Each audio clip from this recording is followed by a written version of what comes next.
Very, very much. Can you hear me in the back? Fred, can you hear me back there? If I need to speak louder, just give me the thumbs up or something. Well, I want to first thank Vinny so much for helping put this together with Alex.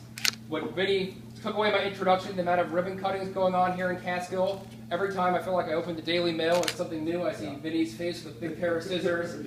Something happened for those of us who've been coming to Catskill for years and years and years. The progress here in the village is absolutely incredible.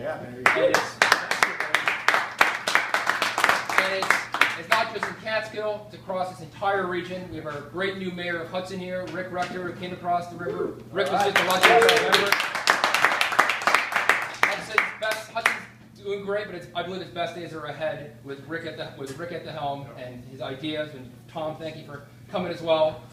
Alex, thank you for taking the time to help put this together. I worked with Alex when I worked in the governor's office, and Alex was someone who both knew the ins and outs of Albany, but also the ins and outs of local government here in the community, Greene County, Coxsackie, other places that Alex was the former supervisor of the town of Coxsackie, so under his leadership, a lot of great things happened in the town as well, and I've learned a ton from him, so thank you very much. Alex, Becky. And we also acknowledge Heather Williams. Heather, are you still here? She just stepped down. Just stepped out. She's come back in. We gotta get Heather around the club. Heather got 1,000 votes here in Catskill for an election that he just ran. Yeah. It's hard for a Democrat to get 1,000 votes in Catskill. Really hard. But Heather made it happen, and we'll get him next time, Heather. So absolutely. I was just thinking I'll speak very quickly, and then I want to take some questions, as many questions as folks have. I was thinking on the way in here, and I was looking at the bill that the Senate is working on right now, this quote-unquote tax bill. And the more I read about it, and I think many folks here will agree with me, it's not even about Democrat and Republican and conservative, liberal, or left and right, or right and left. It's about right and wrong, what's happening here in our country. It is, I believe, it is wrong to gut health care. Come on in. It is wrong to gut health care for tax cuts, gut health care for working people, for tax cuts for wealthy people. It's wrong to take away that tax credit for teachers who, in this community, public school teachers who are working a second job, sometimes at a grocery store on the weekend, to make them take more money out of their pocket for their students when public education already is still so hard to pay for. It is wrong. I grew up hiking here in the Catskill Mountains to completely gut the EPA, so many of the environmental agencies which help protect communities just like ours here in Greene County and in the Hudson Valley. This is not even, I think, a discussion of partisan politics. It goes so much more beyond that.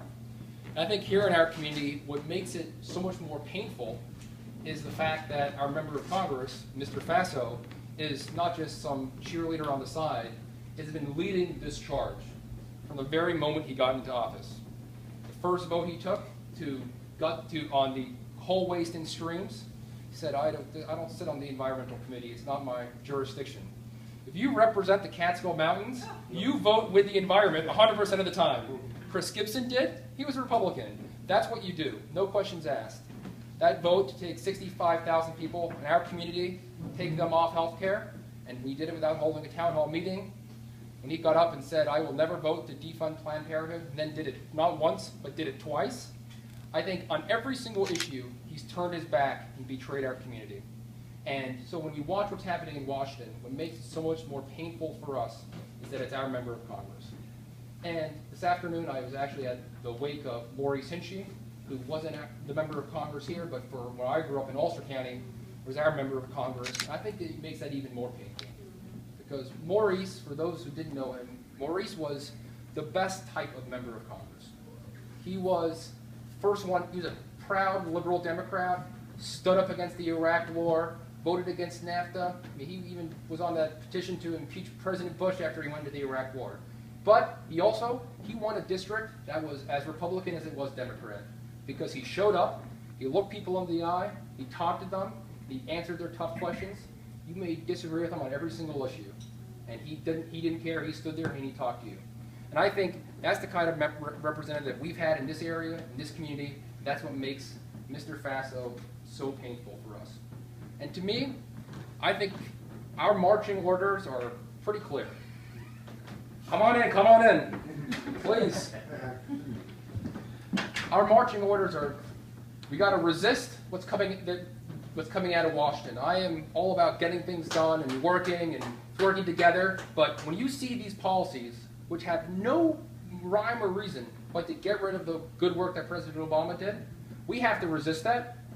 We have to replace every member of Congress who's going along with this destructive agenda, and then we have to rebuild. Resist, replace, rebuild. And that is what my campaign is all about.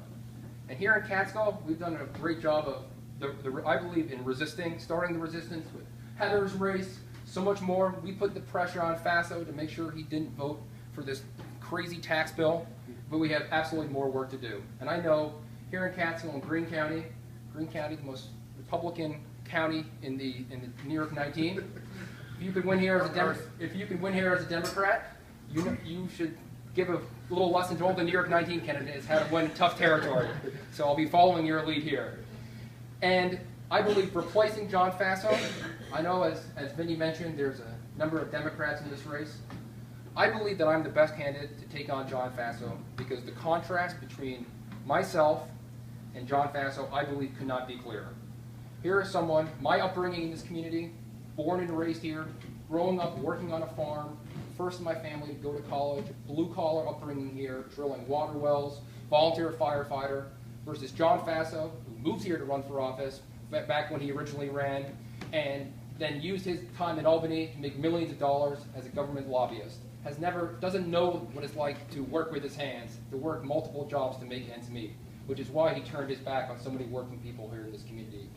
My experience in government here, when I worked for the governor's office, down Route 28, down Route 23, helping our small communities in the Catskills that were devastated by Hurricane Irene, helping them get the aid to rebuild. While Faso, during that time was in Albany, as a lobbyist lobbying for pipelines, I think the contrast could not be clearer. Faso's getting all his money from the Mercers. I'm the leading Democratic candidate in this race in local fundraising and grassroots fundraising from this community. Faso, who we don't see anywhere, sometimes see him here in Catskill. He does show up here in Catskill. But the rest across the district, I bet you Rick never sees him in Hudson. Never, right? Once. There you go. And he lives in Kinderhook.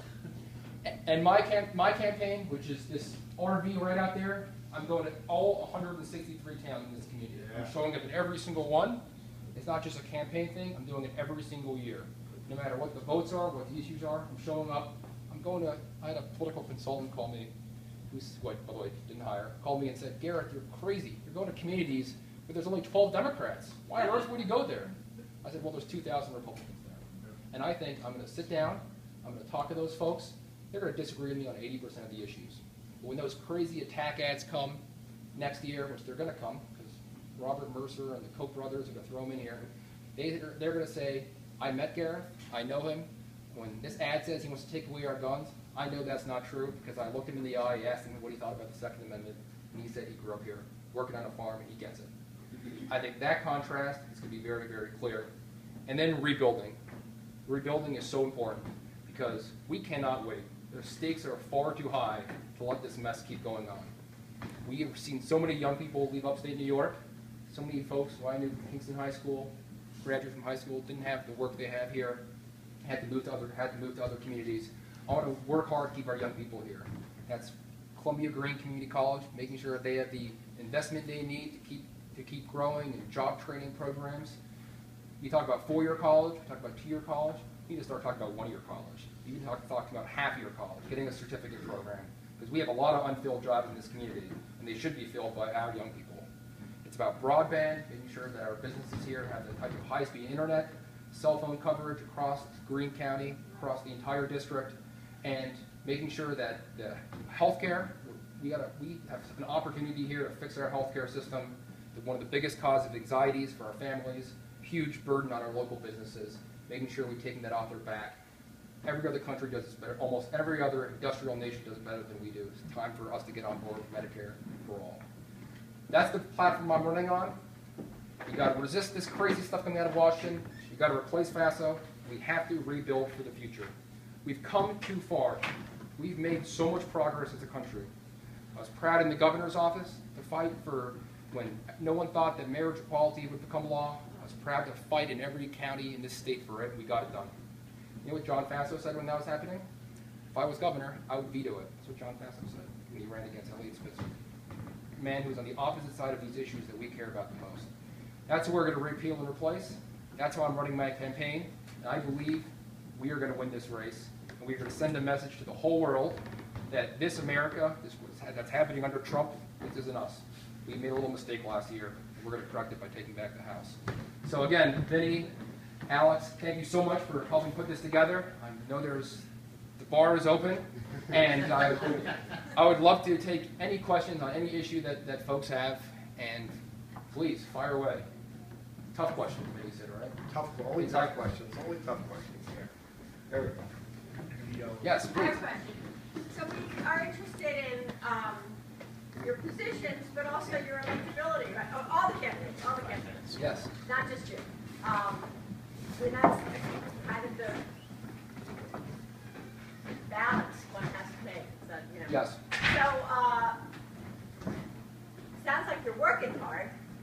You know, if you're going to go everywhere, that's important. Because you really do have to really work Yes. hard in this district. And how is your fundraising going? I've raised over $400,000, getting close to $500,000. I am the #1 fundraiser in this race in low-dollar fundraising. We might be 25th nationwide in low-dollar fundraising. That's the total amount of money I've raised with $200 and less donations. That is driven by my program, which is $19 for New York 19. Been wildly successful. I've had hundreds and hundreds and hundreds of people who give me $19.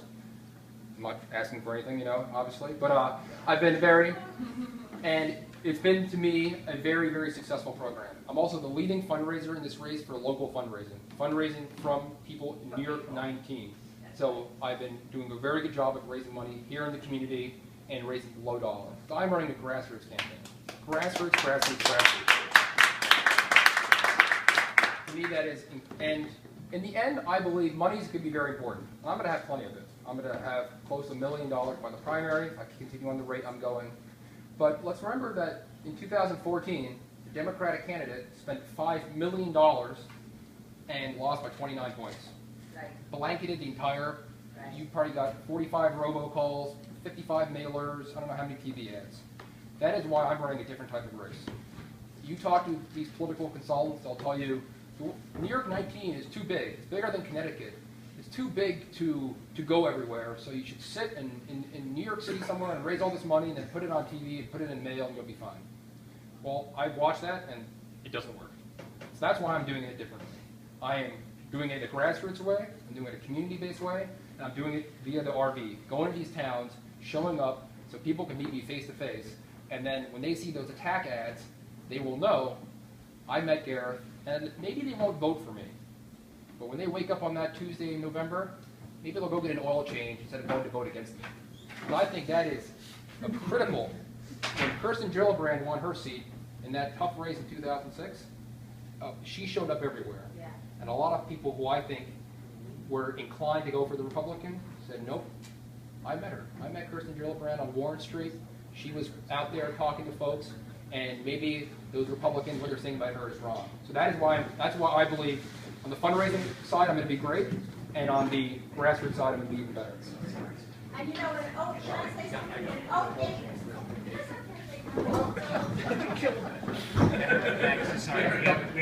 Yes. That's why you don't stand up there. No. That might be dangerous. He's part of the opposition. Yes. So, did that answer the question? Yeah. Okay. Perfect.